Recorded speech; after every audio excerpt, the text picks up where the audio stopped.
সাদাকাতুল ফিতর আদায় করা হচ্ছে ওয়াজিব, কারণ সহিহ বুখারীর বর্ণনায় এসেছে ফরাদা রাসূলুল্লাহি সাল্লাল্লাহু আলাইহি ওয়াসাল্লাম যাকাতুল ফিতর। আল্লাহ রাসূল সাল্লাল্লাহু আলাইহি ওয়াসাল্লাম সাদাকাতুল ফিতরকে এটা ফরাদা শব্দ ব্যবহার করেছেন, মানে আবশ্যক, দিতেই হবে আপনাকে। আপনার যদি সামর্থ্য থাকে এটা আদায় করতেই হবে। এটা সাধারণ কোনো দান সাদাকা নয়, এটা সাদাকাতুল ফিতর, এটা আপনাকে আদায় করতে হবে। ফরাদা শব্দ ব্যবহার করেছেন, মানে এটা খুবই গুরুত্বপূর্ণ, এটা ওয়াজিব। তাহলে সাদাকাতুল ফিতর আদায় করার হুকুম হচ্ছে ওয়াজিব। এবার আমরা জানবো যে কেন এটা দিতে হয়, কেন আমরা সাদাকাতুল ফিতর আদায় করব।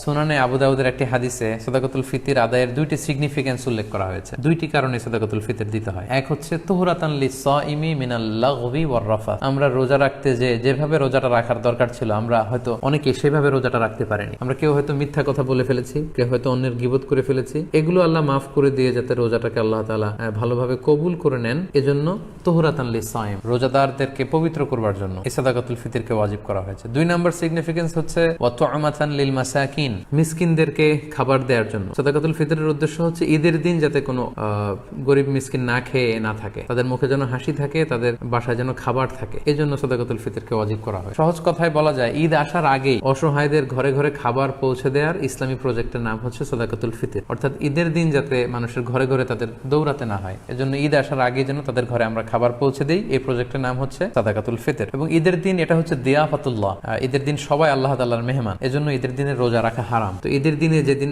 আমরা সবাই আল্লাহর মেহমান, আমরা ঘরে পায়েস খাবো, ফিন্নি খাবো, পোলাও খাবো, মাংস খাবো, আর আমাদের অসহায় সুবিধা বঞ্চিত গরিব মানুষগুলো কিছুই খাবে না, এটার নাম ইসলাম নয়। তাই ইসলাম চেয়েছে ঈদ আসার আগে তাদের ঘরে যেন ঈদের আনন্দ পৌঁছে যায়, এবং সেটার নামই হচ্ছে সাদাকাতুল ফিতর।